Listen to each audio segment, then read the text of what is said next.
કોંગ્રેસ યોજના ક્યારે આવી? જોડકા સ્વરૂપે પૂછવું હોય તો પૂછી શકે. ક્યારે આવી? 1938. શું છે સમજાવો. અવાજ નહીં પાછળ. કોંગ્રેસનું 52મું અધિવેશન સુરતના હરિપુરા ખાતે ભરાયું 1938માં. તમને જો ખબર હોય ક્યાંક હિસ્ટ્રીમાં ક્યાંક વાંચ્યું હોય પાસ્ટમાં. ન વાંચ્યું વાંધો નહીં, હિસ્ટ્રી વાળા સાહેબ ભણાવશે. ઓકે. અને કોંગ્રેસ જે શું કરતી તો સમયાંતરે એની મીટિંગો કરતી. તો એમાં એની 52મી મીટિંગ 52મું જે અધિવેશન હતું એ ક્યાં ભરાણું હતું? 1938ના વર્ષમાં સુરતના હરિપુરા ખાતે. તો આ 52મું અધિવેશન જે સુરતમાં ભરાણું એના અધ્યક્ષ કોણ હતા? તો સુભાષચંદ્ર બોઝ હતા. કોણ હતા? સુભાષચંદ્ર બોઝ હતા. હું શેની વાત કરી રહ્યો છું? કોંગ્રેસના 52માં અધિવેશનના અધ્યક્ષની વાત કરી રહ્યો છું. તો કોંગ્રેસના જે બધા લોકો એ વખતના જે સભ્યો હતા એ બધા મીટિંગમાં હાજર હતા. અને એક એવું નક્કી કરવામાં આવે છે કે ભારતની અંદર જે આર્થિક આયોજન છે કઈ રીતે હોવું જોઈએ. ભારતમાં આર્થિક આયોજન કઈ રીતે હોવું જોઈએ. તો એના માટે બધા લોકોમાંથી એવું કહેવામાં આવે છે કે ભાઈ આપણે એક સમિતિ બનાવીએ. શું બનાવીએ? એક સમિતિ બનાવીએ અને સમિતિ બનાવીને આપણે નક્કી કરીએ કે ભારતમાં આયોજન કેવું હોવું જોઈએ એની સલાહ આપણે એ વખતની બ્રિટિશ ગવર્મેન્ટને આપીએ. તો એ લોકો બધા એગ્રી થયા અને એક સમિતિ બનાવવામાં આવી જેનું નામ છે નેશનલ પ્લાનિંગ કમિટી એનપીસી, રાષ્ટ્રીય આયોજન સમિતિ. અને રાષ્ટ્રીય આયોજન સમિતિ દ્વારા જે મુદ્દાઓ બ્રિટિશ ગવર્મેન્ટને આપવામાં આવ્યા, જે યોજના ગવર્મેન્ટ સમક્ષ મૂકવામાં આવી, એ જ છે કોંગ્રેસ યોજના. તો નેશનલ પ્લાનિંગ કમિટીની રચના ક્યારે થઈ? 1938. નેશનલ પ્લાનિંગ કમિટીના અધ્યક્ષ બને છે જવાહરલાલ નહેરુ. કોણ બને છે? ઓકે. તો સુભાષચંદ્ર બોઝ કોના અધ્યક્ષ હતા? ફરીથી યાદ કરો. એ અધિવેશનના અધ્યક્ષ હતા. અને જેમ કે આજે તમે ક્લાસમાં આપણે બધા બેઠા છીએ, તો આજના લેક્ચરનો અધ્યક્ષ હું છું. પણ આપણે કમિટી બનાવીએ આપણે હજુ પણ શું સુધારા કરવા જોઈએ અને અધ્યક્ષ તમને બનાવું. એ થાય છે તો ભાઈ શું કહેવાય? સમિતિના અધ્યક્ષ કહેવાય. તો નેશનલ પ્લાનિંગ કમિટીના અધ્યક્ષ કોણ હતા? યાદ રાખજો, જવાહરલાલ નહેરુ. એક પ્રશ્ન એસએસસીમાં પૂછાઈ ગયો કે નેશનલ પ્લાનિંગ કમિટીનું ગઠન કોના દ્વારા કરવામાં આવ્યું? આવો પ્રશ્ન પૂછાય તો કે નેશનલ પ્લાનિંગ કમિટી, રાષ્ટ્રીય આયોજન સમિતિનું ગઠન કોના દ્વારા કરવામાં આવ્યું? તો યાદ રાખવાનું કે મીટિંગના જે અધ્યક્ષ હતા કોણ હતા? સુભાષચંદ્ર બોઝ દ્વારા કરવામાં આવ્યું. અધ્યક્ષ મંજૂરી આપશે ત્યારે સમિતિ બનશે ને? તો જવાબ આવતો હતો સુભાષચંદ્ર બોઝ. બોલો, ક્લિયર થાય છે? આઈડિયા આવે છે? ઓકે. તો ચાલો આયોજન વિશે વન બાય વન તમને લખાવું બધી જ માહિતી. બીજું કે હવે જો 1938માં કમિટી બની ગઈ. 1938 બાદ 38 પૂરું થવા આવે છે, તરત 39માં તો વિશ્વયુદ્ધની શરૂઆત થઈ જાય છે. થઈ જાય છે વર્લ્ડ વોર 2 જે 1945 સુધી ચાલે છે. ચાલો વર્લ્ડ વોરની તો શરૂઆત થઈ પાછા આપણે પણ એક બે વર્ષ પછી 1942 ની અંદર હિન્દ છોડો ચળવળ ને બધી ક્રાંતિકારી યોજના આપણે ત્યાં પણ ચાલુ હોય છે. ક્રિપ્સ મિશન આવે છે, આ મિશન આવે છે, તે મિશન બધા ચાલુ હોય છે ને આપણે. તો એની અંદર આ યોજનાની અંદર જોડાયેલા જેટલા પણ લોકો છે મોટાભાગના લોકો જેલમાં કરી દેવામાં આવે છે. આઈડિયા આવે છે? બધા મોટાભાગના જે વિશેષજ્ઞો હતા બધા બીઝી થઈ જાય છે ભારતને આઝાદ કરવામાં. એટલે યોજના તો થોડા સમય માટે કેવી થઈ જાય છે સાઈડમાં. ફાઇનલી લગભગ 1948માં એટલે કે 47માં આપણે શું થઈ ગઈ છે? સ્વતંત્ર થઈ જઈએ છે. અને ફાઇનલી સ્વતંત્ર થયા પછી આ યોજના ઉપર કામ ચાલુ કરવામાં આવે છે. એનો રિપોર્ટ 11 વર્ષ પછી 48 કે 49 માં લખાવું છું, લગભગ 49 માં આખો રિપોર્ટ બહાર આવે છે કે ભારત સરકારે આવું કરવું જોઈએ. બોલો, ક્લિયર થાય છે? આઈડિયા આવે છે? બીજો એક મુદ્દો ખાસ યાદ રાખવાનો કે નેશનલ પ્લાનિંગ કમિટી જે બનાવવામાં આવી, આ નેશનલ પ્લાનિંગ કમિટી જે હતી ને એમાં જે ગાંધીવાદી નેતાઓ બેઠા હતા મીટિંગમાં, જેટલા પણ જયપ્રકાશ નારાયણ, ગાંધીજી, જેટલા પણ ગાંધીવાદી આર્થિક ચિંતનને ફોલો કરતા નેતાઓ હતા, જે ગાંધીજીના સિદ્ધાંતોને ફોલો કરતા નેતાઓ હતા, એ બધા નેતાઓ આ યોજનાના વિરોધમાં હતા. આ નેશનલ પ્લાનિંગ કમિટી દ્વારા આપવામાં આવેલી ભલામણોના સમર્થનમાં નહોતા. તો તમને કદાચ મૂકી દે કે નેશનલ પ્લાનિંગ કમિટીના સંદર્ભમાં નીચેના વિધાનો તપાસો. એમાં છેલ્લે તમને બધું જ આપ્યું, તમને ખબર છે છેલ્લે વિધાન એવું લખી દે કે ગાંધીજી દ્વારા આ યોજનાનું સમર્થન કરવામાં આવ્યું હતું. વિધાન સાચું ખોટું? આ યોજનાનું સમર્થન ગાંધીજી કે ગાંધીજીના આર્થિક વિચારોને માનતા જેટલા પણ લોકો હતા એમને આનું સમર્થન કર્યું નથી, જેને આપણે ગાંધીવાદી નેતાઓ કહીએ છીએ. ક્લિયર થાય છે? આઈડિયા આવે છે? ઓકે. તો 1938માં કોંગ્રેસ યોજના વિશે આપણે લખીશું કે ભારતીય રાષ્ટ્રીય કોંગ્રેસનું 52મું અધિવેશન, ભારતીય રાષ્ટ્રીય કોંગ્રેસનું 52મું અધિવેશન 1938માં સુરતના હરિપુરા ખાતે યોજાયું હતું, જેના અધ્યક્ષ સુભાષચંદ્ર બોઝ હતા. જેના અધ્યક્ષ સુભાષચંદ્ર બોઝ હતા. ચાલો, આ અધિવેશનમાં એક રાષ્ટ્રીય આયોજન સમિતિ, કૌંસમાં લખીશું national planning committee, national planning committee. આ અધિવેશનમાં એક રાષ્ટ્રીય આયોજન સમિતિની રચના કરવામાં આવી અને આ સમિતિના અધ્યક્ષ પંડિત જવાહરલાલ નહેરુ બન્યા.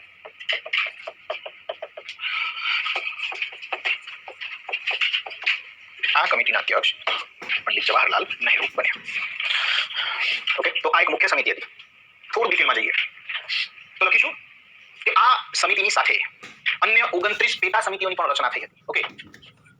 અન્ય 29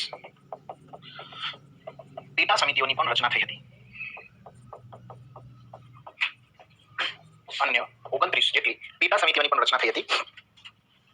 ઓકે. તો એક મુખ્ય સમિતિ છે, બીજી 29 જેવી કેટલી પેટા સમિતિઓ છે. હવે આ જે મુખ્ય સમિતિ છે રાષ્ટ્રીય આયોજન સમિતિ, એના 15 સદસ્યો હતા. મુખ્ય સમિતિ જે છે એમાં કેટલા સદસ્યોની બનેલી હતી? 15 સદસ્યોની બનેલી હતી.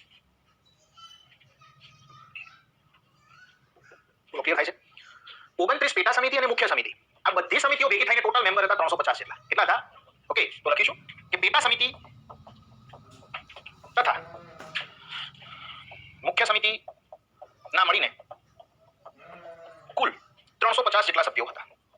ઓકે, આના 335 જેવા સભ્યો કહેવાય પેટા સમિતિઓના. ઓકે,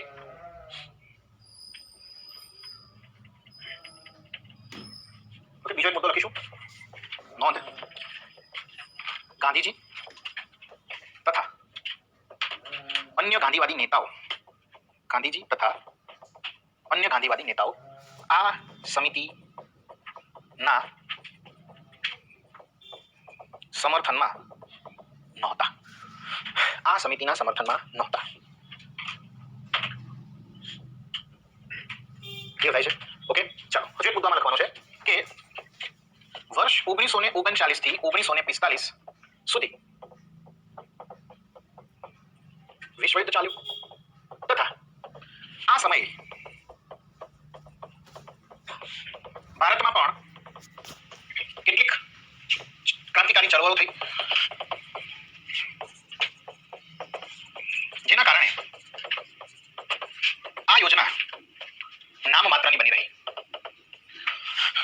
નામ માત્રની બની રહી અને વર્ષ 1949 આ સમિતિએ પોતાનો રિપોર્ટ આપ્યો. 1949 આ સમિતિએ પોતાનો રિપોર્ટ આપ્યો, જેમાં નિમ્નલિખિત ભલામણો કરવામાં આવી હતી.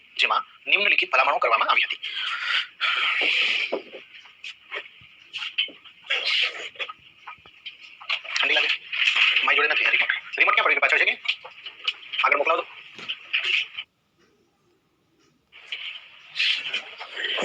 ખબર પડી ના પડી? 1949 છેલ્લે ફાઇનલી સમિતિ શું આપ્યો? રિપોર્ટ આપ્યો. તો રિપોર્ટમાં કઈ બાબતો હતી એ પણ આપણે યાદ રાખવું પડશે. તો રિપોર્ટમાં નિમ્નલિખિત બાબતો હતી. પહેલી બાબત હતી કે લોકોનું પર્યાપ્ત જીવન સ્તર સુનિશ્ચિત કરવા માટે એક આર્થિક યોજના બનાવવી. લોકોનું પર્યાપ્ત જીવન સ્તર સુનિશ્ચિત કરવા માટે એક આર્થિક યોજના બનાવવી.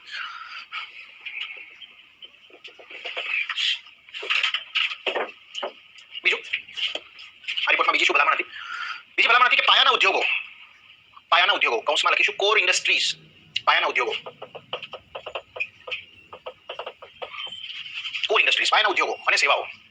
પાયાના ઉદ્યોગો અને સેવાઓની સ્થાપના કરવી. પાયાના ઉદ્યોગો એટલે કેવા ઉદ્યોગો? તો કે ભાઈ આ એવા ઉદ્યોગો છે કે જેના વગર બીજા ઉદ્યોગોને ચાલે નહીં. ફોર એક્ઝામ્પલ કે વિદ્યુત ઉદ્યોગ. તો કોઈ ઉદ્યોગ એવો છે જેને વીજળી વગર ચાલે? જરૂર પડવાની છે. તો એ કેવો ઉદ્યોગ થયો? પાયાનો ઉદ્યોગ. તો પાયાના ઉદ્યોગ એટલે એવા ઉદ્યોગો કે જેના ઉપર બીજા ઉદ્યોગો નિર્ભર હોય. પછી પાયાની સેવાઓ એટલે એવી સેવાઓ, મૂળભૂત સેવાઓ કે જેની દરેક ઇન્ડસ્ટ્રી અથવા દરેક વ્યક્તિને પણ જરૂર પડતી હોય. જેમ કે અત્યારે તમે જે ઇન્ટરનેટ વાપરી રહ્યા છો, એવી મૂળભૂત સેવા થઈ ગઈ છે. ત્યારે પાયાની ઉદ્યોગ વગર ચાલે? સંદેશા વ્યવહાર, ટેલિકોમ્યુનિકેશન, આ બધી પાયાની સેવાઓ છે. તો આની પહેલી ભલામણ હતી એ લોકોનું જીવન સ્તર સુધારવાની હતી, કે લોકોને રોટી, કપડા, મકાન મળે એના માટે એક યોજના બનાવો. સરકારને એવી ભલામણ કરી. બીજી ભલામણ શું છે? કોર ઇન્ડસ્ટ્રીઝ એન્ડ સર્વિસીસ નો ડેવલપમેન્ટ કરો, એ ઉદ્યોગોનો વિકાસ કરો. અને ત્રીજી ભલામણ લખીશું થર્ડ, સાર્વજનિક ઉપયોગવાળા ઉદ્યોગો. જેમ કે રેલવે ઉદ્યોગ. ઉદાહરણ તરીકે રેલવે ઉદ્યોગ નો વિકાસ કરવો. અને ઉદ્યોગ છે બે પ્રકારનો. રેલવે શું છે? નેક્સ્ટ, રાજ્યની માલિકી પર ભાર આપવામાં આવ્યો. મતલબ ખબર પડી? સમાજવાદની ક્યાંક ને ક્યાંક વાત કરે છે. સરકારને કેવી ભલામણ કરે છે કે રાજ્યની માલિકી હોવી જોઈએ. ઉદ્યોગો હોય કે બેંકો હોય કે શૈક્ષણિક સંસ્થાઓ હોય કે સ્વાસ્થ્ય સંસ્થાઓ હોય, માલિકી કોની હોવી જોઈએ? રાજ્ય. સ્ટેટ એડમિનિસ્ટર્ડ મેનેજમેન્ટ હોવું જોઈએ. સ્ટેટ એડમિનિસ્ટર્ડ બોડી હોવી જોઈએ. સરકારનો હસ્તક્ષેપ હોવો જોઈએ એવું કહે છે. હે ને? તો સમાજવાદના મિશ્ર સ્વરૂપની આને ભલામણ કરી છે. તો તમને પૂછે કે રાષ્ટ્રીય આયોજન સમિતિના રિપોર્ટના સંદર્ભમાં નીચેના વિધાનો તપાસો. તેમાં મુદ્દો લખેલો હોય તો ધ્યાનમાં રાખવાનું કે રાષ્ટ્રીય આયોજન સમિતિએ સમાજવાદની ભલામણ કરી હતી, તો સમાજવાદનું મિશ્ર સ્વરૂપ, મતલબ 100% સમાજવાદ નહીં એમ. ઓકે, સમાજવાદના મિશ્ર સ્વરૂપની ભલામણ કરી હતી, તો વિધાન સાચું. ક્લિયર થાય છે? તો લાસ્ટ મુદ્દો શું લખાયો? રાજ્યની માલિકી પર ભાર આપવામાં આવ્યો. કૌંસમાં સમાજવાદના મિશ્ર સ્વરૂપની ભલામણ કરી.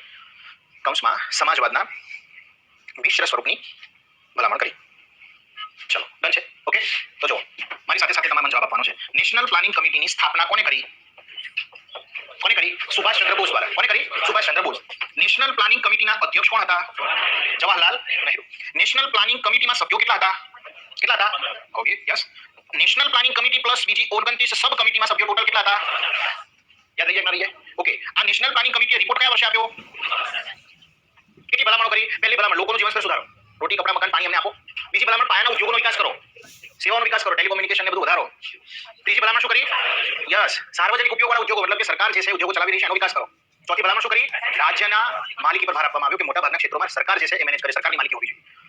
તો નેશનલ પ્લાનિંગ કમિટીની ભલામણ ખબર પડી ના પડી? ઓકે, તો પહેલું આપણે શું ભણ્યા? એમ વિશ્વેશ્વરૈયા યોજના 1934 પ્લાન ઇકોનોમી ઓફ ઇન્ડિયા, ભારતના આયોજનની પ્રથમ બ્લુપ્રિન્ટ, 10 વર્ષનું આયોજન, રાષ્ટ્રીય આવક બમણી કરવી, ઉદ્યોગોનો વિકાસ કરવો. યાદ આવે ન આવે?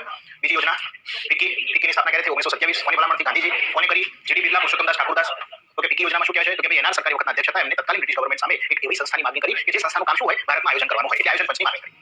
પછી આપણે શું જોયું? કોંગ્રેસ યોજના. ડન થાય છે? તો આપણે કોંગ્રેસ યોજના છે. હા, બોલો.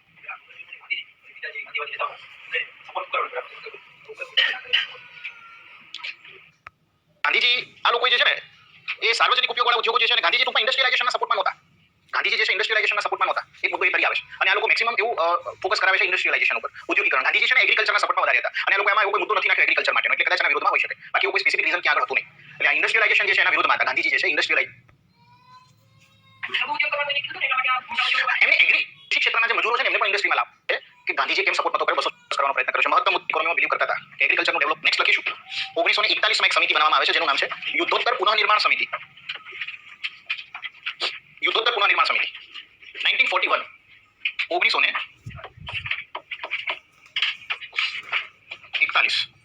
એમાં એક સમિતિ બનાવવામાં આવે છે જેનું નામ છે યુદ્ધોત્તર પુનઃનિર્માણ સમિતિ.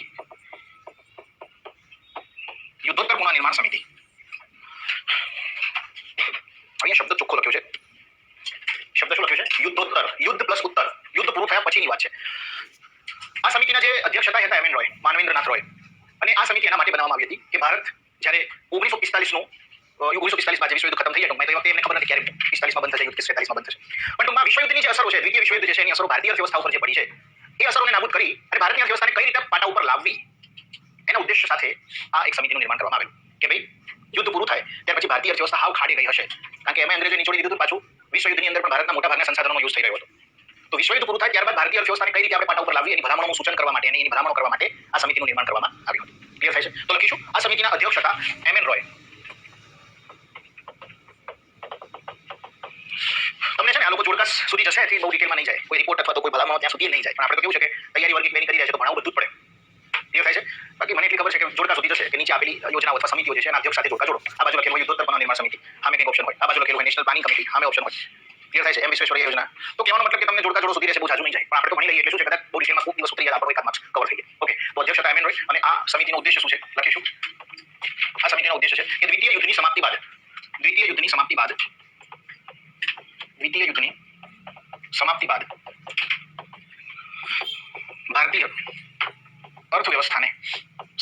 ભારતીય અર્થવ્યવસ્થાને કઈ રીતે પાટા પર લાવવી એની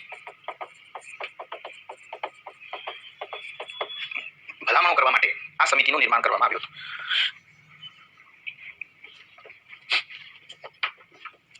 બોલો, ક્લિયર થાય છે? ઓકે, તો 1941 માં આ સમિતિનું ગઠન થયું અને 1941 માં એક બીજી સમિતિનું ગઠન થાય છે જેનું નામ છે અર્થશાસ્ત્રીઓની પરામર્શ સમિતિ. શું નામ છે? અર્થશાસ્ત્રીઓની પરામર્શ સમિતિ. આ જ વર્ષમાં ગઠન થાય છે અને એના અધ્યક્ષ હોય છે રામાસ્વામી મુદલિયાર. અને એ સમિતિનો ઉદ્દેશ્ય શું છે? તો એ સમિતિમાં જેટલા પણ સભ્યો છે એ બધા અર્થશાસ્ત્રીઓ છે, એટલે એનું નામ જ આપ્યું છે અર્થશાસ્ત્રીઓની પરામર્શ સમિતિ. તો આ સમિતિનો ઉદ્દેશ્ય છે કે ભાઈ એમ એન રોયની જે સમિતિ છે એને ભલામણ કરવી, એને સહાયક બનવું. એના માટે અર્થશાસ્ત્રીઓએ અલગ સમિતિ બનાવી, જેનું નામ છે અર્થશાસ્ત્રીઓની પરામર્શ સમિતિ. ક્લિયર થાય છે? તો 1941 ની અંદર જ એક બીજી સમિતિ આપણે યાદ રાખીશું 1941. આ વર્ષ લખાવશો, ખાસ યાદ રાખજો, વર્ષ પણ જોડકા સ્વરૂપે પૂછાઈ શકે છે. તો 1941 માં અર્થશાસ્ત્રીઓની પરામર્શ સમિતિ. આમાં અધ્યક્ષ પૂછાય, ઓકે, બહુ ડિટેલમાં નહીં જાય. અર્થશાસ્ત્રીઓની પરામર્શ સમિતિ. અર્થશાસ્ત્રીઓની પરામર્શ સમિતિની અંદર આપણે યાદ રાખીશું સૌથી પહેલું તો અધ્યક્ષ, અને એ અધ્યક્ષ છે રામાસ્વામી મુદલિયાર. બીજું આમાં યાદ રાખીશું કે આનો ઉદ્દેશ્ય શું છે, આ સમિતિનું ગઠન કેમ કરવામાં આવેલું છે. તો યુદ્ધોત્તર પુનઃનિર્માણ સમિતિને સહાયક બનવું. યુદ્ધોત્તર પુનઃનિર્માણ સમિતિને સહાયક બનવું અને યોજનાઓના અમલીકરણ સંબંધિત ભલામણો કરવી. સહાયક બનવું અને યોજનાઓના અમલીકરણ સંબંધિત ભલામણો કરવી.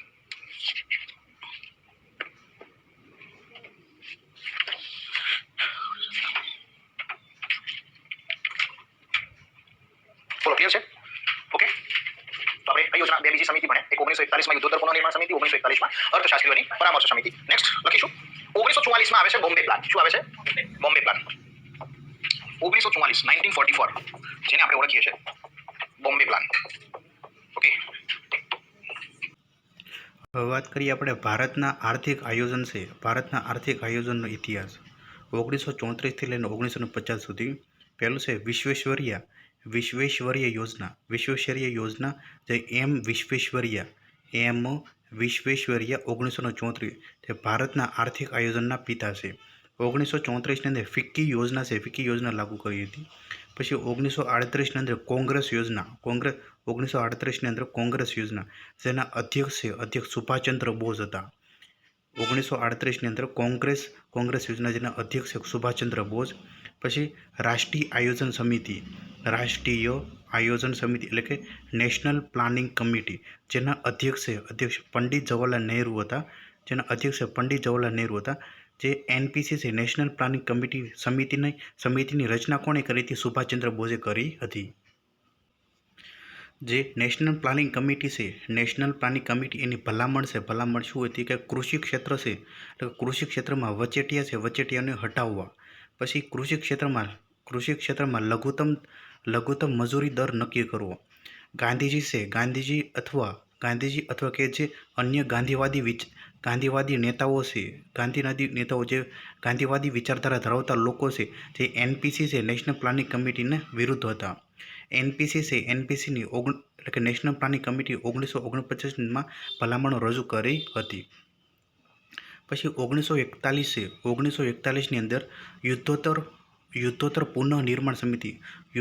પુનઃનિર્માણ સમિતિ જેના અધ્યક્ષ એમ.એન. રોય હતા. એટલે કે માનવેન્દ્રનાથ રોય હતા. જેનો ઉદ્દેશ્ય શું હતો કે યુદ્ધ પૂરું થાય પછી ભારતની અર્થવ્યવસ્થા છે પુનઃનિર્માણ કરવાની વાત છે. પછી 1941ની અંદર અર્થશાસ્ત્રીઓની પરામર્શ સમિતિ જેના અધ્યક્ષ હતા રામાસ્વામી મુદલિયાર હતા. પછી 1944ની અંદર યોજના અને વિકાસ વિભાગ જેનો ઉદ્દેશ્ય હતો વાઇસરોયની પરિષદના એક સદસ્યના નેતૃત્વમાં હેઠળ આની રચના કરાઈ હતી અને આ વિભાગ 1946માં બંધ કરાઈ હતી. પછી 1944ની અંદર બોમ્બે પ્લાન. 1944ની અંદર બોમ્બે યોજના શું હતી કે જે મુંબઈના પ્રમુખ 8 મોટા ઉદ્યોગપતિઓ છે જેના અધ્યક્ષ છે GRD ટાટા છે અને ઉપાધ્યક્ષ છે GD બિરલા જે દામોદર દાસ બિરલા હતા. યોજનાના મુખ્ય નિર્માણકર્તા એટલે કે ડિઝાઇનર કોણ હતા? અરદેશર દલાલ હતા. 1944ની અંદર ગાંધીવાદી યોજના લાગુ કરી હતી. યોજના આવી હતી જે ગાંધીજીના આર્થિક વિચારો પર આધારિત હતી. જે નાના અને કુટીર ઉદ્યોગોને પ્રોત્સાહન આપવું. જે કૃષિ ક્ષેત્રમાં વધારે ભાર દેવું. જે ગ્રામ સ્વરાજ હોવું જોઈએ. જેના અધ્યક્ષ છે 1944ની ગાંધીવાદી યોજના છે એના અધ્યક્ષ હતા શ્રીમન નારાયણ અગ્રવાલ. પછી 1945ની અંદર જન યોજના જે પીપલ્સ પ્લાન જેના અધ્યક્ષ એમ.એન. રોય હતા. 1946ની અંદર સલાહકાર યોજના બોર્ડ જે એડવાઇઝરી પ્લાનિંગ બોર્ડ. પછી 1950ની અંદર સર્વોદય યોજના જેના અધ્યક્ષ છે જયપ્રકાશ નારાયણ. 1950 જે સર્વોદય યોજના છે આ યોજના પણ ગાંધીવાદી વિચારોથી પ્રભાવિત હતી. પછી 1946 જે કેસી નિયોગી સમિતિ જે ભલામણ કરી હતી જે યોજના આયોગ એટલે કે આયોજન પંચ એટલે કે પ્લાનિંગ કમિશન 15 માર્ચ 1950 અને નેશનલ ડેવલપમેન્ટ કાઉન્સિલ રાષ્ટ્રીય વિકાસ પરિષદ તે 6 ઓગસ્ટ 1952.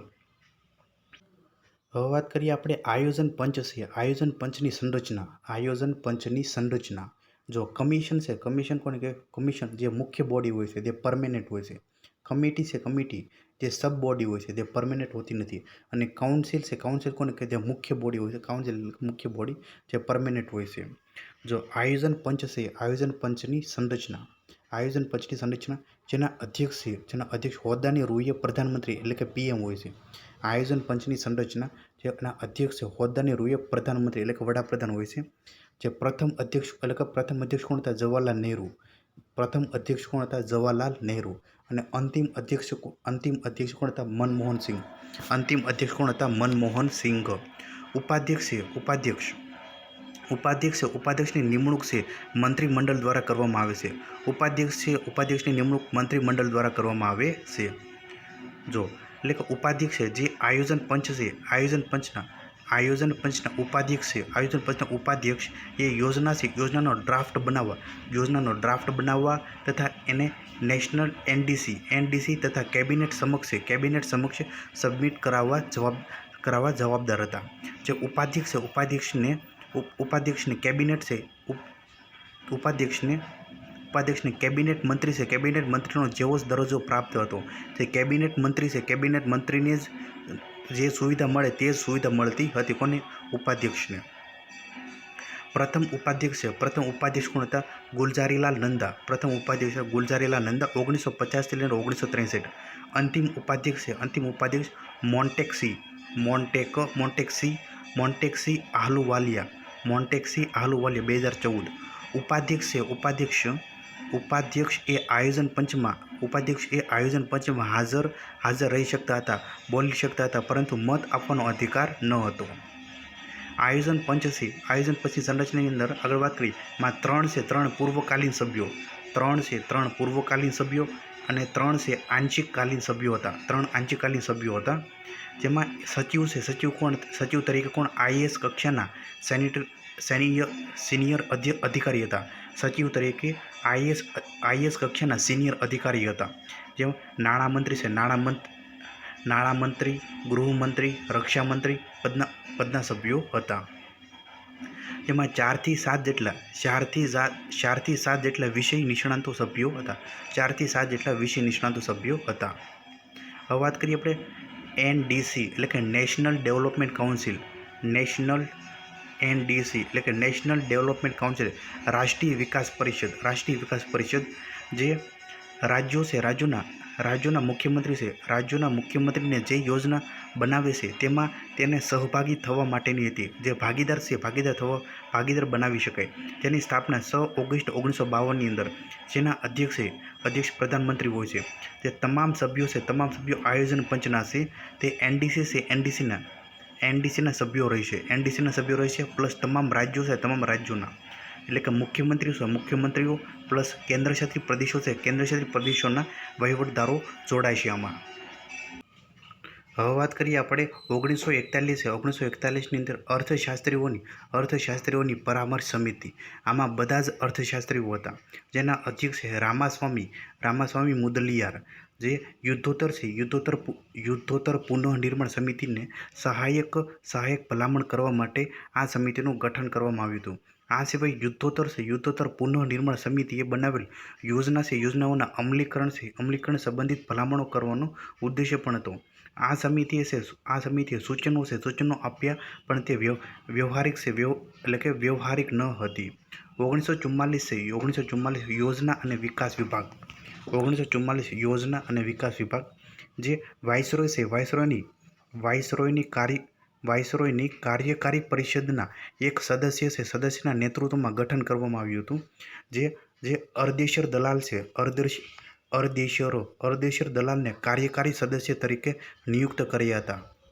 જે ભારતીય. પછી વિશેષજ્ઞની 20 પેનલનું ગઠન કરવામાં આવ્યું હતું. છેવટે વર્ષ 1946માં આ વિભાગ બંધ થઈ ગયો હતો. નોંધ છે નીતિ આયોગની ભલામણ કોઈ સમિતિ દ્વારા કરવામાં આવી નથી. 1946ની અંદર સલાહકાર યોજના બોર્ડ 1946 સલાહકાર યોજના બોર્ડ જે એડવાઇઝરી પ્લાનિંગ બોર્ડ તેના કાર્ય શું હતું કે બ્રિટિશ સરકાર દ્વારા અત્યાર સુધી બનાવવામાં આવેલ યોજનાઓ, પછી રાષ્ટ્રીય યોજના સમિતિના જે કાર્યો, અન્ય યોજનાકીય પ્રસ્તાવો તમામની સમીક્ષા કરવા માટેની જવાબદારી આ બોર્ડને સોંપાઈ હતી. આ સિવાય બોર્ડને ભવિષ્યમાં આયોજનના તંત્રના સંદર્ભમાં પણ ભલામણો કરવાનું કાર્ય હતું. આ સમિતિએ પણ એક યોજના માટેના સંગઠનની સલાહ આપી, જે 1946ની અંદર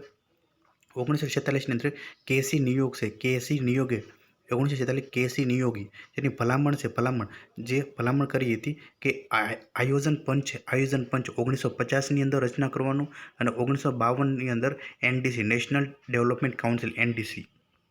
પછી 1944 બોમ્બે પ્લાન જે ટાટા બિરલા યોજના જે ઉદ્યોગકારો દ્વારા બનાવવામાં આવેલ 15 વર્ષીય આયોજન હતું.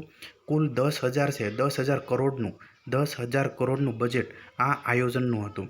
મુંબઈના પ્રમુખ 8 ઉદ્યોગપતિ દ્વારા આર્થિક આયોજન છે, એટલે કે મુંબઈના પ્રમુખ 8 ઉદ્યોગપતિ દ્વારા આર્થિક વિકાસ માટે આ યોજના તૈયાર કરાઈ હતી. પહેલું છે પુરુષોત્તમદાસ ઠાકુરદાસ. પહેલો કોણ છે? પુરુષોત્તમદાસ ઠાકુરદાસ. બીજું JRD ટાટા. ત્રીજું દામોદરદાસ બિરલા જેને GD બિરલા કહેવાય. ચોથું છે લાલા શ્રી રામ. પાંચમું છે એડી શ્રોફ એટલે કે અરદેશર દરાબશો શ્રોફ. છઠ્ઠું છે અરદેશર દલાલ. સાતમું છે કસ્તુરભાઈ લાલભાઈ અને આઠમું છે જોન મથાઈ. કઈ વ્યક્તિ? જો પહેલું છે પુરુષોત્તમદાસ ઠાકુરદાસ, JRD ટાટા, દામોદરદાસ બિરલા એટલે કે GD બિરલા, લાલા શ્રીરામ, એડી શ્રોફ એટલે કે અરદેશર દરાબશો શ્રોફ, પછી અરદેશર દલાલ, કસ્તુરભાઈ લાલભાઈ અને જોન મથાઈ. ટાટા બિરલા યોજના તરીકે પણ ઓળખાય છે. બોમ્બે પ્લાનના અધ્યક્ષ કોણ હતા? JRD ટાટા હતા. ઉપાધ્યક્ષ કોણ હતા? દામોદરદાસ બિરલા હતા. તથા મુખ્ય સલાહકાર છે, એટલે કે મુખ્ય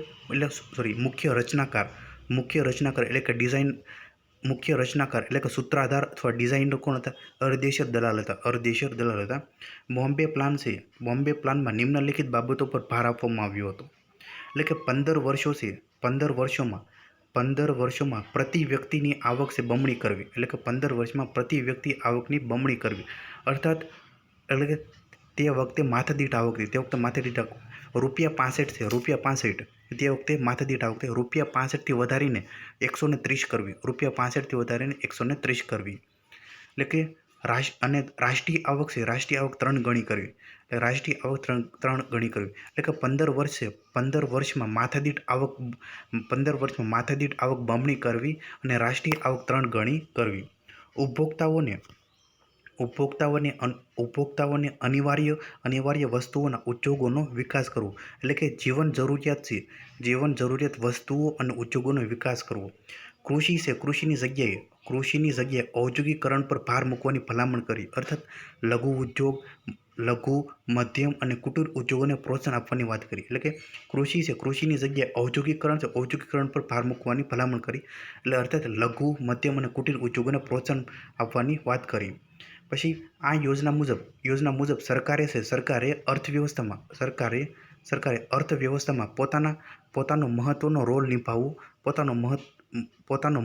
રોલ નિભાવવો જોઈએ તથા સરકારે એક સેન્ટ્રલ પ્લાનિંગ ઓથોરિટીની સ્થાપના કરવાની ભલામણ કરી હતી. બોમ્બે પ્લાન અને નેશનલ પ્લાનિંગ કમિટી બંનેની સહમતિ બની હતી. બંને દેશમાં સ્વતંત્રતા બાદ આર્થિક વ્યવસ્થાનું એક સ્વરૂપ કેવું હોવું જોઈએ તેની બાબતો નીચે જણાવે છે. પહેલું છે કૃષિનું પુનઃગઠન. કૃષિનું પુનઃગઠન, જે તમામ પ્રકારના જે વચેટિયાઓ છે, તમામ પ્રકારના વચેટિયાઓને હટાવવા, અર્થાત જમીનદારો છે, જમીનદારોનું ઉન્મૂલન કરવું. પછી એટલે કે બીજું છે લઘુત્તમ મજૂર દર નક્કી કરવો. કૃષિ ઉત્પાદન છે, કૃષિ ઉત્પાદનનું લઘુત્તમ ઉચિત મૂલ્યની ગેરંટી આપવી. સહકારી સંસ્થા છે, સહકારી સંસ્થાઓની સ્થાપના કરવી. લોન અને નાણાકીય સહાય ઉપલબ્ધ કરાવવી. પછી ઔદ્યોગિકરણ છે, બીજું છે ઔદ્યોગિકરણ છે, જેમાં ભારે મૂડીગત વસ્તુઓ અને માળખાગત ઉદ્યોગો પર ભાર આપવો. બોમ્બે પ્લાન છે, બોમ્બે પ્લાનના કુલ ખર્ચના 35% ખર્ચ છે, 35% ખર્ચ છે જે માળખાગત ઉદ્યોગો પાછળ કરવામાં આવ્યો. ઉપભોક્તાઓ માટે આવશ્યક વસ્તુઓના ઉદ્યોગોનો વિકાસ કરવો. મધ્યમ, લઘુ અને કુટીર ઉદ્યોગોને પ્રોત્સાહન આપવું, કારણ કે વધારે રોજગાર પેદા કરી શકે. અને રોકાણ ઓછું અને નિમ્ન સ્તરના મશીનોની આવશ્યકતા. ત્રીજું છે અર્થવ્યવસ્થામાં આયોજન, જે વ્યાપાર, ઉદ્યોગ, બેન્કિંગ વગેરે ક્ષેત્રમાં નિયંત્રક તરીકે રાજ્યએ સક્રિય ભૂમિકા નિભાવવી. સમાજ કલ્યાણમાં કામનો અધિકાર અને પૂર્ણ રોજગાર, લઘુત્તમ મજૂરીની ગેરંટી, પાણી અને સ્વચ્છતા, નિઃશુલ્ક શિક્ષા. બેરોજગારી અને બીમારી માટે સામાજિક વીમો. સરકારે અધિક ખર્ચ આ બાબતો પર કરવો જોઈએ. જરૂરિયાતી સેવાઓ જેવી કે વીજળી, પરિવહનને રાજ્યએ સબસિડીના માધ્યમથી ઓછી કિંમતે ઉપલબ્ધ કરાવવી જોઈએ. અસમાનતાને દૂર કરવાનો પ્રયત્ન કરવો. ઉદાહરણ તરીકે પ્રગતિશીલ કરારોપણ પદ્ધતિ અપનાવવી. 1944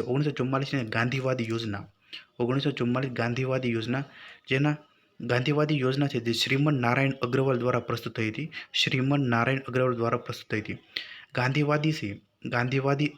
ગાંધીવાદી આર્થિક ચિંતનની વિચારધારાનો સમાવેશ કરાયો હતો. આ યોજનામાં કૃષિ તેમજ લઘુ કુટીર ઉદ્યોગોના વિકાસ પર ભાર આપવામાં આવ્યો હતો. આ યોજનાએ ભારત માટે વિકેન્દ્રિત આર્થિક સંરચનાની રૂપરેખા પ્રસ્તુત કરી, જેમાં આત્મનિર્ભર ગામને કેન્દ્રિત કરવામાં આવ્યું હતું. બોમ્બે પ્લાન અને એનપીસીના કેન્દ્રીકૃત આયોજન અને રાજ્યની અર્થવ્યવસ્થામાં પ્રભાવી ભૂમિકા જેવા તથ્યો સાથે આ યોજનાના પ્રણેતા સહમત ન હતા. બોમ્બે પ્લાન અને એનપીસીએ શ્રીમદ નારાયણ અગ્રવાલ આ બંને સમિતિના વિરોધી હતા. 1945 જન યોજના, ધ પીપલ્સ પ્લાન, જે શ્રી એમ એન રોય દ્વારા પ્રસ્તુત કરવામાં આવી હતી. માં લોકોની મૂળભૂત આવશ્યકતાઓની પૂર્તિ કરવા માટે ભાર આપવામાં આવ્યો હતો. કૃષિ ક્ષેત્ર અને ઔદ્યોગિક ક્ષેત્ર બંનેના સમાન વિકાસને પ્રાથમિકતા આપવામાં આવી હતી. આ યોજના 10 વર્ષના સમયગાળા માટે હતી, જે માર્ક્સવાદી સમાજવાદની વિચારધારા પર આધારિત હતી. પછી 1950ની અંદર સર્વોદય યોજના. આ યોજના જયપ્રકાશ નારાયણ દ્વારા પ્રસ્તુત કરવામાં આવી હતી. જે આ સર્વોદય યોજનાના વિચારો ગાંધીવાદી યોજનાથી મળતા હતા, પણ આ પણ એનપીસીના વિરોધમાં હતા. આ યોજનાએ ગાંધીવાદી વિચાર આધારિત યોજના તથા વિનોબા ભાવેના સર્વોદયના વિચારોથી પ્રેરિત હતી. આ યોજનાએ નીચેની બાબતો પર ભાર મૂક્યો હતો. પહેલું તો કૃષિ અને લઘુ કુટીર ઉદ્યોગ પર વિશેષ ભાર આપવામાં આવ્યો. બીજું છે વિદેશી મૂડી અને વિદેશી ટેકનોલોજી પર નહિવત નિર્ભરતા, અર્થાત સ્વદેશી ટેકનોલોજી તરફ તરફેણ કરવી. ત્રીજું છે જમીન સુધારણા. જમીન સુધારણા કરવામાં આવે, જમીન સુધારણા કરવામાં આવે. ચોથું છે આત્મનિર્ભર ગામ છે. આત્મનિર્ભર ગામના ઉદ્દેશોને ધ્યાનમાં રાખી યોજનાનું વિકેન્દ્રીકરણ કરવામાં આવે. પાંચમું છે આત્મનિર્ભરતા તરફ પ્રયાણ કરવું. છઠ્ઠું આર્થિક અસમાનતામાં ઘટાડો કરવો. નોંધ છે એનપીસી અને બોમ્બે પ્લાન બંનેના હેતુઓ એક સમાન ધરાવતા હતા. ગાંધીવાદી યોજના આ કેન્દ્રીકરણના સમર્થનમાં ન હતા. એટલે કે કેન્દ્રીકરણ ન હોવું જોઈએ. હવે વાત કરીએ આપણે આયોજન પંચ એટલે કે પ્લાનિંગ કમિશન. આયોજન પંચ એટલે કે પ્લાનિંગ કમિશન 1946માં ગઠિત કેસી નિયોગી સમિતિની ભલામણથી 15 માર્ચ 1950ના રોજ કેન્દ્રીય મંત્રીપરિષદ એટલે કે કેન્દ્રીય મંત્રીમંડળના ઠરાવથી આયોજન પંચની રચના કરવામાં આવી હતી. આ સંસ્થા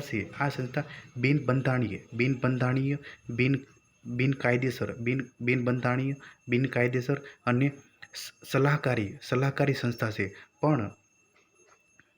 પણ યોજના આયોગની અવધારણા બંધારણના ભાગ 4 મુજબ આર્થિક આયોજનની લગાવાયેલ છે. આર્થિક વિકાસ માટે આ સંસ્થા એક થિંક ટેન્કના રૂપમાં કાર્ય કરે છે. સંરચના આયોજન પંચ જે યોજના બનાવશે, જે કેબિનેટમાં મોકલશે, પછી સંસદમાં પસાર કરશે. જે આયોજન પંચમાં રાજ્યોની ભૂમિકા ન હતી. રાજ્યોની ભૂમિકા ન હતી. અધ્યક્ષ તરીકે હોદ્દાની રૂએ વડાપ્રધાન એટલે કે પ્રધાનમંત્રી PM હોય છે. જે આયોજન પંચ તેના પ્રથમ અધ્યક્ષ કોણ હતા? જવાહરલાલ નહેરુ હતા. 1950 થી લઈને 1964. અને આયોજન પંચના અંતિમ અધ્યક્ષ ડૉક્ટર મનમોહનસિંહ હતા. ઉપાધ્યક્ષની નિમણૂક મંત્રીમંડળની ભલામણોના આધારે એટલે કે મંત્રીમંડળ દ્વારા નિમણૂક પામેલ વ્યક્તિ હતા. જે ઉપાધ્યક્ષની સત્તા અને કાર્ય વાત કરીએ તો ઉપાધ્યક્ષને કેબિનેટ મંત્રીનો દરજ્જો પ્રાપ્ત હતો. તેઓ યોજનાના ડ્રાફ્ટ બનાવવા તથા તેને કેન્દ્રીય કેબિનેટ સમક્ષ સબમિટ કરાવવા જવાબદારો હતા. તેઓ મીટિંગમાં હાજર રહી શકતા હતા પણ વોટ આપવાનો અધિકાર ન હતો. આયોજન પંચના પ્રથમ ઉપાધ્યક્ષ ગુલઝારીલાલ નંદા હતા. 1950 થી લઈને 1963. અને અંતિમ ઉપાધ્યક્ષ મોન્ટેક્સી આહલુવાલિયા 2014 સુધી હતા. નોંધ છે પંચવર્ષીય યોજના લાગુ કરાયા બાદ તેનું મૂલ્યાંકન ક્યારે કરવામાં આવ્યું હતું? પંચવર્ષીય યોજના લાગુ કર્યા બાદ તેનું મૂલ્યાંકન ક્યારે કરવામાં આવ્યું હતું? મધ્યમાં કરવામાં આવ્યું હતું. જે 2.5 વર્ષે એટલે કે 2.5 વર્ષે કરવામાં આવ્યું હતું. પંચવર્ષીય યોજનાનું મૂલ્યાંકન 2.5 વર્ષે કરવામાં આવ્યું હતું. સચિવ તરીકે વાત કરીએ તો સચિવ તરીકે IAS કક્ષાના અધિકારી હોય છે. 4 થી 7 જેટલા વિષય નિષ્ણાતો સભ્યો હોય છે. નાણામંત્રી, ગૃહમંત્રી અને રક્ષામંત્રી જે પદના સભ્યો હોય છે. 3 પૂર્ણકાલીન સભ્યો અને 3 છે આંશિકકાલીન સભ્યો હોય છે. યોજના આયોગના કાર્યો વિશે વાત કરીએ તો યોજના આયોગના કાર્યો એટલે કે ફંક્શન ઓફ પ્લાનિંગ કમિશન. પહેલું છે દેશની આર્થિક વૃદ્ધિ અને આર્થિક વિકાસનો હેતુ યોજનાનું નિર્માણ કરવું. ઉપલબ્ધ સંસાધનોનું સક્રિય વિતરણ કરવું. પ્રાથમિકતાનું નિર્ધારણ કરી સંસાધનોની જરૂરિયાત મુજબ વહેંચણી કરવી. યોજનાનું મધ્યમાં મૂલ્યાંકન કરવું એટલે કે યોજનાના મધ્યમાં કરવું. જરૂરિયાત પ્રમાણે કેન્દ્ર અને રાજ્ય સરકારને તેમની સમસ્યાઓના સમાધાન હેતુ માર્ગદર્શન આપવું. નોંધ છે નાણાકીય બાબતોના સંદર્ભમાં નાણાં પંચ અને આયોજન પંચ વચ્ચે વિવાદ ચાલતો હતો. આયોજન આયોજન પંચમાં રાજ્યોની ભાગીદારી ન હોતી. આથી રાજ્યો પણ આયોજનની પ્રક્રિયામાં પોતાનો ભાગ ભજવી શકે એ માટે એક સંસ્થાની સ્થાપના કરવામાં આવી હતી, જે રાષ્ટ્રીય વિકાસ પરિષદ, જે નેશનલ ડેવલપમેન્ટ કાઉન્સિલ વાત કરીએ તો નેશનલ ડેવલપમેન્ટ કાઉન્સિલ રાષ્ટ્રીય વિકાસ પરિષદ, જેમાં રાજ્યોની ભૂમિકા હતી. એમાં મુખ્યત્વે મુખ્યમંત્રી હોય છે. તેની સ્થાપના 6 ઓગસ્ટ 1952 રોજ થઈ હતી.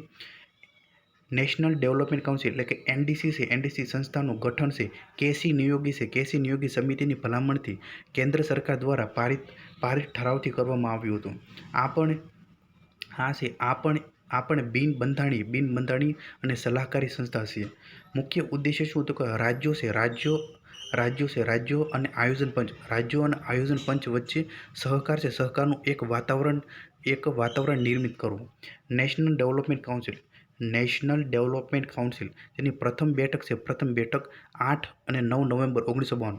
પ્રથમ બેઠક 8 અને 9 નવેમ્બર 1952, જેના અધ્યક્ષતા જવાહરલાલ નહેરુએ કરી હતી. અને અંતિમ બેઠક છે 27 ડિસેમ્બર 2012, એની અધ્યક્ષતા છે મનમોહન સિંહે કરી હતી.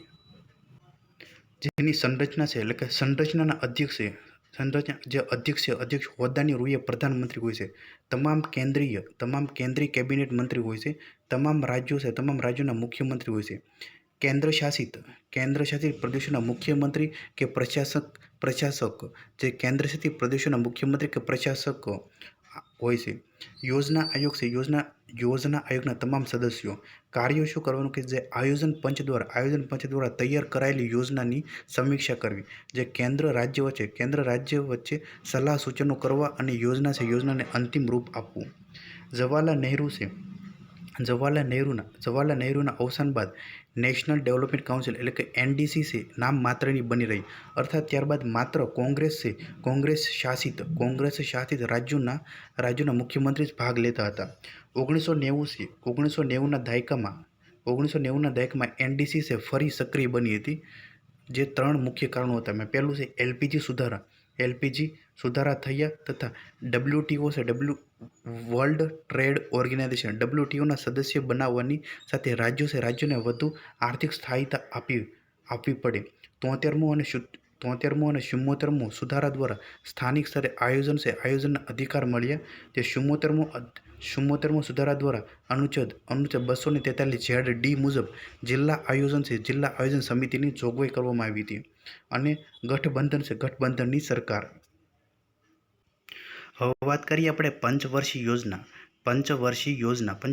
જો 1951થી લઈને 2012 સુધી જે 12 પંચવર્ષીય યોજનાથી પછી નીતિ આયોગ લાગુ કરી હતી. પંચવર્ષીય યોજના હતી. નીતિ આયોગ શા માટે, એટલે કે પંચવર્ષીય યોજના તો હતી, પછી નીતિ આયોગ શા માટે લાવવામાં આવ્યું, એટલે કે પછી આયોજન પંચ છે. આયોજન પંચમાં શું ખામીઓ હતી, તે નીતિ આયોગ લાવવાની શા માટે જરૂર પડી. ખામીઓ વિશે વાત કરીએ તો મોટાભાગના નિર્ણયો એ સેન્ટ્રલ બોડી દ્વારા લેવાતા હતા. પછી રાજ્યોને એટલે કે રાજ્ય સરકારને ભાગ લેવાની એટલી બધી સત્તા ન હતી. રાજ્યોને સત્તા મર્યાદિત હતી. આયોજન પંચ એ માત્ર 5 વર્ષ માટે જ હતું. અહીં એ નક્કી ન હતું કે કોઈ ક્ષેત્રમાં વિકાસ કરવા 5 વર્ષમાં થઈ જાય, 10 વર્ષ પણ લાગી શકે, 15 વર્ષ પણ લાગી શકે. એટલે કે 5 વર્ષનું મોડલ એ દરેક ક્ષેત્રમાં ફિક્સ ન થઈ શકે એમ. એટલે કે કોઈ ક્ષેત્ર માટે એટલે કે કૃષિ ક્ષેત્રને વિકાસ કરવા માટે 15 કે તેથી વધુ વર્ષ લાગે, તે માટે આ 5 વર્ષ મોડલ ફિટ ન થઈ શકે એમ. આ એપ્રોચ ટોપ ટુ બોટમ હતો. એટલે આદેશાત્મક પ્લાન હતો, જે કેન્દ્રીકૃત પ્રણાલી હતી. આયોજન પંચ છે આયોજન પંચ છે. આયોજન પંચ એ સ્પર્ધાત્મક સંઘવાદ અને સહકારી સંઘવાદ પર કાર્ય ન કરતી હતી. સહકારી સંઘવાદ એટલે કે કોઓપરેટિવ ફેડરલિઝમ જે કેન્દ્ર સરકાર છે, કેન્દ્ર સરકાર એકલું નિર્ણય ન લઈ શકે. કેન્દ્ર સરકાર છે એકલું નિર્ણય ન લઈ શકે. રાજ્ય સરકાર છે રાજ્ય સરકારની સલાહ લઈને નિર્ણય લેશે. કેન્દ્ર અને રાજ્ય બંને એકબીજાના સહકારથી કાર્ય કરે. એમાં રાજ્ય સરકાર છે રાજ્ય સરકારની સલાહથી નિર્ણય લે છે. સ્પર્ધાત્મક સંઘવાદ કોને કહેવાય? સ્પર્ધાત્મક સંઘવાદ એટલે કે અલગ અલગ પ્રકારના ઇન્ડેક્સ બહાર પાડે. જે નીતિ આયોગ છે જે SDG sustainable development goal SDG index બહાર પાડે. જે સસ્ટેનેબલ ડેવલપમેન્ટ ગોલ 2015 છે. 2015માં પેરિસમાં મીટિંગ યોજી હતી, જ્યાં યુએનના સદસ્યો ભેગા થતા તેમના દ્વારા 17 લક્ષ્યાંકો નક્કી કરાયા હતા. જે 17 લક્ષ્યાંકો નક્કી કરાયા હતા, જેટલા પણ યુએનના દેશો છે તે 2030 સુધી તેને પ્રાપ્ત કરવા 17 લક્ષ્યાંકો. એમાં એસડીજી 1 છે. એસડીજી 1 જે ભૂખમરા નાબૂદી. એસડીજી 1 ભૂખમરા નાબૂદી. એસડીજી 2 છે ગરીબી નાબૂદી. એસડીજી 4 છે જે ક્વોલિટી એજ્યુકેશન માટે. યુએનના સભ્યો આ 17 લક્ષ્યાંકો 2030 સુધી પ્રાપ્ત કરશે એવું નક્કી કરવામાં આવ્યું. નીતિ આયોગ જે એસડીજી ઇન્ડેક્સ બહાર પાડે છે. જે હેલ્થ સેક્ટરમાં ઇન્ડેક્સ બહાર પાડે છે. પંચવર્ષીય યોજના તેનો સમયગાળો 5 વર્ષનો હતો. જે 1 એપ્રિલથી લઈને 31 માર્ચ સુધી જે નાણાકીય વર્ષ હોય તે રીતે. એટલે કે પ્રથમ પંચવર્ષીય યોજના છે. જે 1 એપ્રિલ 1951થી લઈને 31 માર્ચ 1956 સુધી. જે પછી 1966 છે. 1966થી લઈને 1979 પંચવર્ષીય યોજના લાગુ ન હતી. પછી 1978થી લઈને 1980માં પણ લાગુ ન હતી. 1990થી લઈને 1992 બંધ હતી. આ બધામાં વાર્ષિક યોજના લાગુ હતી. એટલે કે પંચવર્ષીય યોજનાનો મુખ્ય ઉદ્દેશ્ય શું તે યાદ રાખવાનું છે કે પ્રાથમિકતા આપી હોય તે યાદ રાખવાનું, મોડલ આપેલ હોય તે યાદ રાખવાનું અને થયેલા કાર્યો યાદ રાખવાનું. કિસાન ક્રેડિટ કાર્ડ છે. કિસાન ક્રેડિટ કાર્ડની શરૂઆત કઈ પંચવર્ષીય યોજના દરમિયાન થઈ? 9મી પંચવર્ષીય યોજના જે 1998 દ્વારા